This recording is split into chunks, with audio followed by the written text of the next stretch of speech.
right here we have 10 used power supplies that I bought off the Yahoo auctions for a really cheap price. Now the reason I'm buying these power supplies is because the price of a new power supply is almost close to $50, and that's for say a 450 or a 500 watt power supply. And in the past, I've actually bought these off the Yahoo auctions and had a pretty good success rate. But this time around, I want to see in 2022, if I'm buying a heap of these power supplies for gaming PCs and they're labeled as junk or non-tested, how many of them are actually going to pass the first test that I do here, and that is the power supply tester. And then after that, how many of these power supplies are then going to actually work in a gaming PC? Well, in today's video, we're going to go through all that and also things to look out for when you're buying used power supplies. So let's get straight into it. Well, the AcBell, I have had one of them go kapoof in the past. Never pay full price for Windows 10 or 11 again. With today's video sponsor, SCD Keys, you can get activated for as little as $15 using that coupon BFTYC. Links in description below. Welcome back to Tech Yes City, and amongst these 10 power supplies, we have 5 different brands. And we've got 5 of the power supplies coming from FSP. We've then got 2 of the power supplies coming from Delta, and then we've also got 1 from a brand called Heck, and then 1 from Antec, and then 1 from AcBell. Now I have listed these in the order of quality. I feel like AcBell's definitely going to be towards the bottom of the list. As we said in the intro, I have had one of these actually go bang on me before. And then after that, I've had Heck and Antec. These have been pretty reliable, though I have had some noise problems on the fans from both of these. Then above that, I'm going to rank FSP and Delta in the same league because I've never had a problem with either of these power supplies. In fact, the only FSP power supply I've had a problem with was one that pretty much just lasted so long that it's just pretty much simple wear and tear. I mean, after using a power supply for 9+ years, you kind of expect it to drop out on you eventually. And it didn't really go out in any fashion. It just started, the voltage lines started getting low voltage on them. So that's pretty much fair use. And in fact, that's probably the best case scenario if you're buying a power supply. However, one thing I'll note is buying off these Yahoo auctions, I'm just absolutely amazed at how clean all these power supplies are. Like seriously, I'm used to buying in Australia used parts and them being pretty dirty. These look like all of them, and I've actually bought these from a few different sellers. They all look like they've either had a pretty easy life and that they haven't been used much, or the sellers have been cleaning them up. But also the fact that these power supplies are so clean isn't just related to these power supplies. I'm also noticing it with other used parts that I'm buying, like this GTX 980 Ti, for example. I got this in Akihabara, aka Electric City in Tokyo, for a pretty good price. And it was funny because I didn't even have to change the thermal paste on this graphics card. It's running under 70 degrees on full load, and the cleanliness of it, it actually looks like it's in really good nick.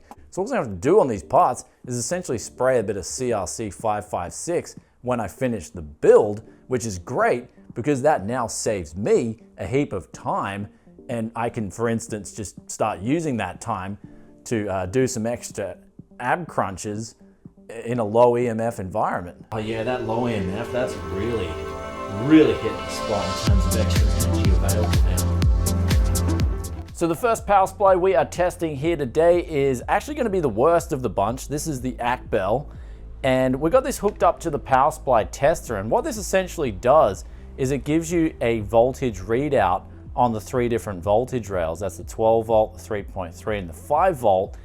And if they are all close to those levels, it'll give you these green lights right here. And it'll also give you a power good reading as well, which you'd want this to be over 200 milliseconds. So looking at these voltage levels, they actually look absolutely fine. The 12 volt line is a little bit under 12 volt. The second 12 volt line is a little bit over, but they're all within a spec range, and that range is usually plus or minus 5%. So in other words, this 12 volt line, I think it's going over 12.3 or under 11.7. then you should be concerned. Same with the 3.3, if that's say going over 3.4 or the 5 volts going over 5.2, then you might be concerned in terms of, okay, is this power supply going to be overvolting my gear, or is it going to be undervolting my gear to the point where things could either shut off or hardware could be getting damaged. But this is the first test that's passed here. Now we're going to hook it up to the 980 Ti 12900K test bench system and then just run some benchmarks and see if it can run, essentially emulating what a gaming PC would do.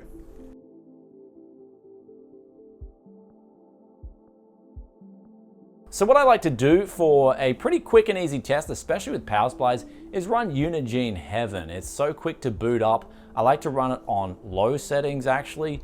That way I can hear how much coil whine there is coming out of both the graphics card and or the other components like the power supply for instance.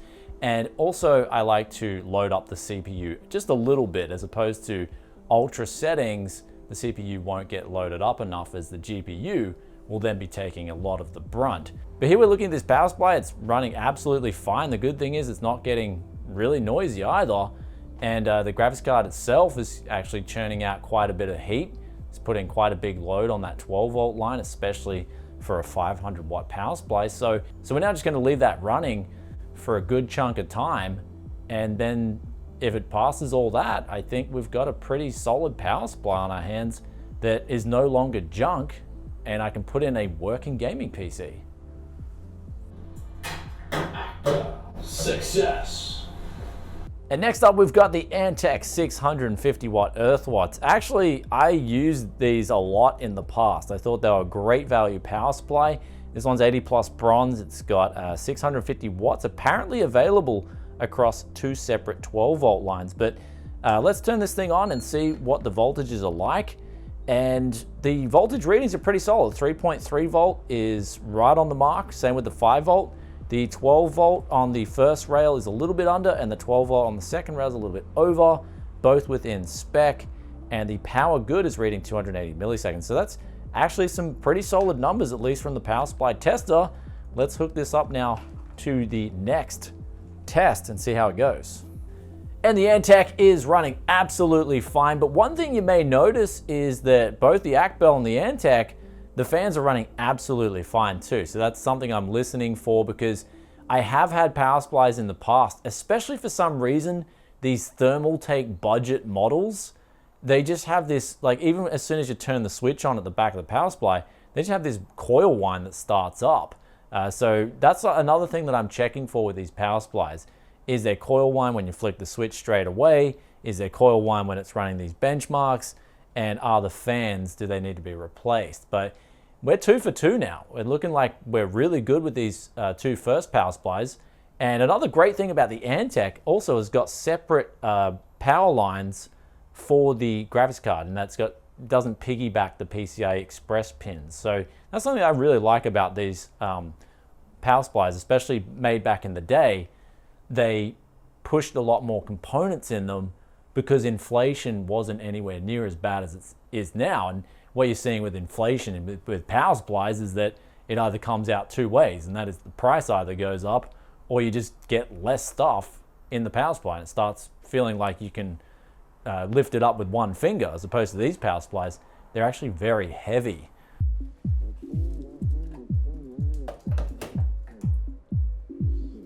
So next up here, we've got the Heck. And I mean, heck, if the price is right, then you can count me in. And this one here is showing up the voltage rails. The 12 volt line on the first rail, because it's got 2 rails on it. The first one is going a little bit under 12 volt, but still within spec. The second 12 volt line is going a little bit over. Then the 5 volt line's a little bit under, 3 volt line's a little bit over. So ultimately this power supply is looking like it's pretty good. And one thing you may notice is like, well, Brian, if it's going down to 11.8, couldn't some of the PC components give out, or couldn't cause some problems?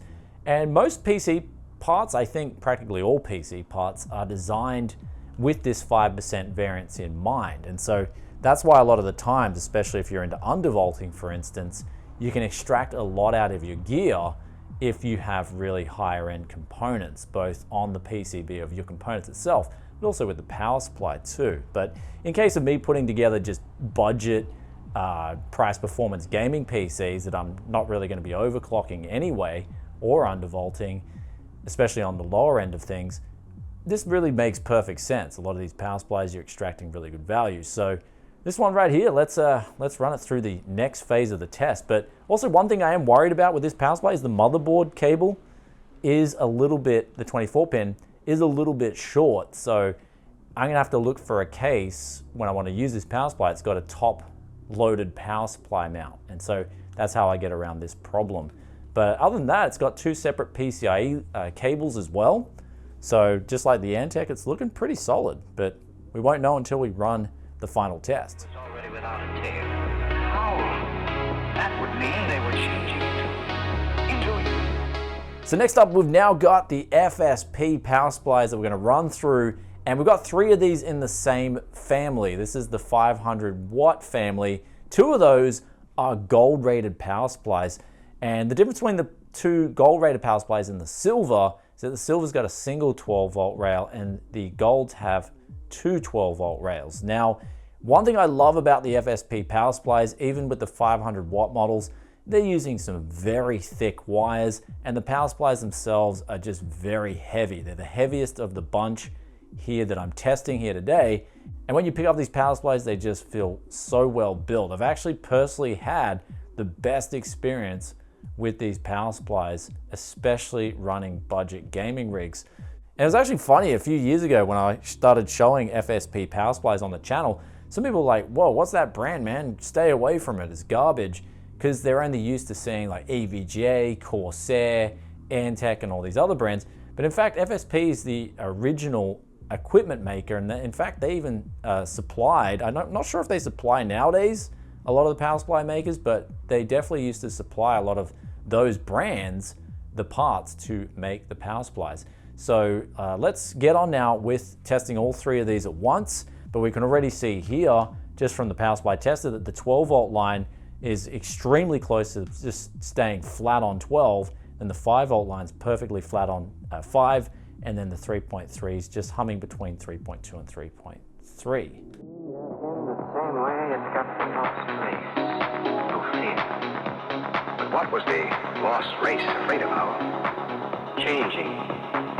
Changing? Look at those skeletons down there. They had atomic energy, but they couldn't control it. Look, baby's different from the other. The race was changing by mutation. Look at those skeletons. So next up here, we've now got the Delta Electronics, and this is the 450 watt model. I've actually got another one, which is a 550 watt model, which we'll test in tandem, just like we did with the FSP power supplies. But with the Deltas, usually you're in for the same thing as FSP. Thick gauge wire on the power supplies, heavy power supplies, great build quality. And this one, it shows with the readings, the 5 volts right on that 5 volt, the 3.3s right on that line too. The power good's actually giving out a very strong reading, the strongest I've seen out of all these power supplies so far. And this is on the 450 watt model. And then the 12 volt lines, we've got a dual 12 volt rail, even on a 450 watt power supplies. And the funny thing is, some people think, oh, it's just a 450 watt power supply.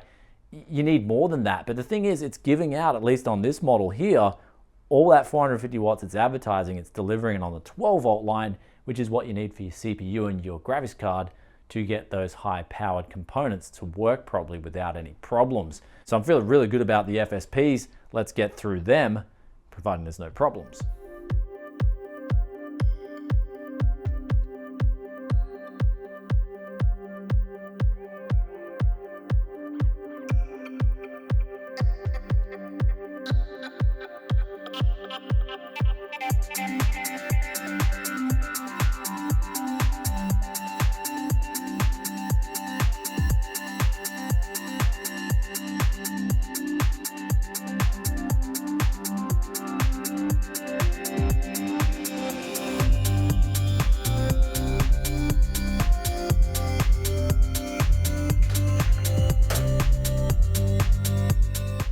And we have tasted absolute success on the 8 power supplies so far.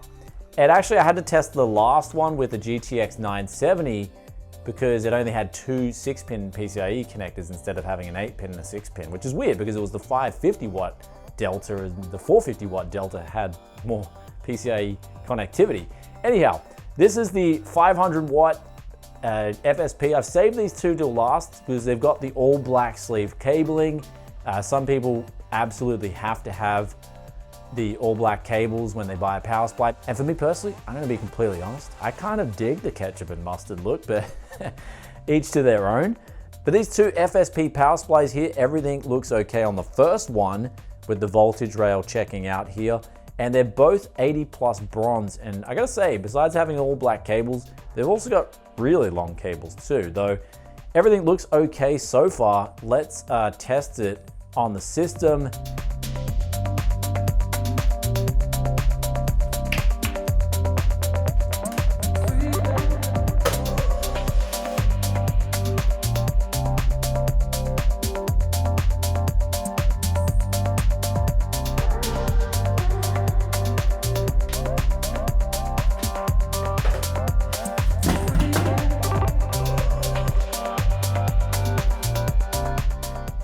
And there we have it, guys, 10 power supplies that we've gone through here today, and all 10 of these used power supplies that were labeled as junk and no claim, no return, they all work absolutely fine, which means one thing for sure, and that is I'm gonna save all the sellers that I bought these power supplies off on my hot list, because clearly they're just getting the power supplies in, there's no agenda there, they just are saying, look, these look okay, we'll just sell them as junk.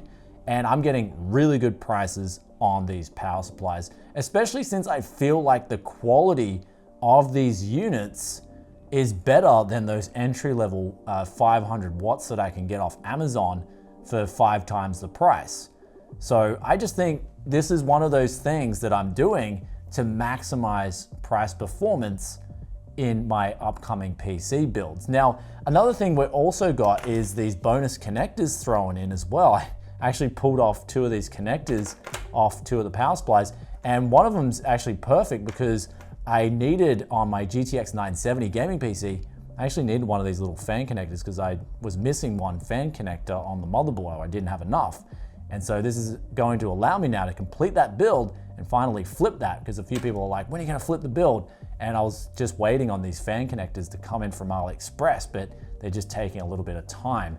So usually I get them for like $1.50, but this essentially saves me $1.50 on the build, and that's a good thing considering how cheap the power supplies were. So really impressed with all these models. We had no hiccups whatsoever. None of the fans were whining. None of the coils on the power supplies were whining either. It was just complete straight success, which I am completely over the moon with. You guys have seen me in the past. I've had a lot of frustrations with used parts, and I've certainly had my fair share of bad luck, but this is one of those videos where the good luck definitely balances it out, and you just get 10 completely beautiful, amazing power supplies. And as we said before, they're already really clean. I'm really shocked at how clean all these power supplies are. I only have to give them some CRC 556 on the final complete build, which I know a lot of you guys might be upset about because you love it when I get the brake cleaner out or the ultrasonic cleaner out and start cleaning up the dirty power supplies and getting all the stuff out of them. But this is certainly going to save me a lot of time and money. So really glad that we just went through all of these here today and they all came out working. And another thing via me doing that is that I'm then able to put them on a shelf and know that if I put together a budget used gaming PC in the future, it's not going to be the power supply that is at fault. And also, some of you guys out there, if you're buying used power supplies, you may be wondering, well, why didn't I just skip the power supply tester and then just plug it straight up to the CPU and the graphics card and turn the system on? The reason for that is sometimes you can plug these power supplies up to the power supply tester and they just short circuit, or the voltage readings are really bad. And if that's the case, I'm not even going to hook that power supply up to my main rig because that can cause damage. And so the power supplies tester is essentially the first level of screening that I do. And then the next step is to obviously put it through a real world scenario. So when it passes those 2 tests, it's absolutely fine and it's good to go. Though another thing is too, if you're buying used power supplies, I would personally recommend looking at the power supply itself, and the easiest way to tell an absolute garbage power supply out from a decent one is to just look at that 12-volt rail on the details. And if that's saying that, say for instance, the 12-volt line's only got 18 amps and a single rail, and it's saying the 3.3 or the 5-volt has like 25 or 30 amps available, then they're saying it's a 500-watt power supply. It's actually closer to like a 200-watt power supply. And I guarantee you that power supply will not power any high-end components or even mid-range components, and it'll blow out on you, which you do not want when it comes to not just your own gaming rig, but flipping a gaming rig too. So that's an important thing when looking for power supplies. Another thing you can look for too is just simply the thickness of the wire that they use on the power supplies, the weight of the power supply, and also if it has, for instance, proper PCIe connectors on board. Because I noticed personally a lot of junk and garbage power supplies, they've just got like really thin wiring, they've got no PCIe connectors, and they've just got really short cables too, and they're really lightweight too. So hopefully this video has helped you guys out. If you're looking for used power supplies, I can definitely recommend them, as you can save a lot of money. But if you're not into used power supplies, then I hope you enjoyed the video. Anyhow, do let us know in the comment section, with that aside, what your thoughts are about some of the brands that we tested here today, and have you had similar or different experiences with used power supplies? Love reading your thoughts and opinions as always, just like this question of the day, which comes from Viva La Mayo. And I hope they're talking about mayonnaise, because I definitely Viva La Mayonnaise. And they ask, hi, I have an Acer Nitro N50-110. Is it possible to upgrade the graphics card, and what graphics card can I upgrade to? Also, what SSD can I add to the system? So the Acer Nitro N50-110, I'd personally, if you're in a position where you want to change things around with it, I'd just take it as the opportunity to sell that PC and try and build your own gaming PC, because you're going to get a lot better performance. Where in the PC I tested when I did an N50, even though I think it's different to the one that you're talking about in the question, I had to upgrade the memory to dual channel. There was also some other things that were worrisome about, especially the case. But I'd personally, if you had to and you just want to stick to the N50, then I'd definitely add in another 8 gigabytes of DDR4 memory, make it dual channel. You also get 16 gigabytes of RAM. And for graphics cards, it is saying on the internet that it's a GTX 1650. I would, since it's got a 500-watt power supply, the most I would go for would be like an RTX 3060 or an RX 6600. I wouldn't go any higher, because I'm pretty sure they didn't use the best 500-watt power supply in that build either, but it would be half decent. But I wouldn't push it with like an RTX 3060 Ti, for example, or a 6700 XT. But in terms of SSDs, you could add in any 2.5-inch SSD. If I remember correctly, it does have the mounting there for it. If not, you can always just use double-sided tape, and definitely leave the side panel off for future usage with that case. It's just going to keep the temperatures a lot lower than they otherwise are when you're playing games. Anyway, with that aside, hope that answers that question, and I'll catch you guys in another tech video very soon. If you stayed this far, of course, and you're enjoying that Tech Yes content, be sure to hit that like button, ring that bell after you hit the sub button, and I'll catch you in another tech video very soon. Peace out for now. Bye.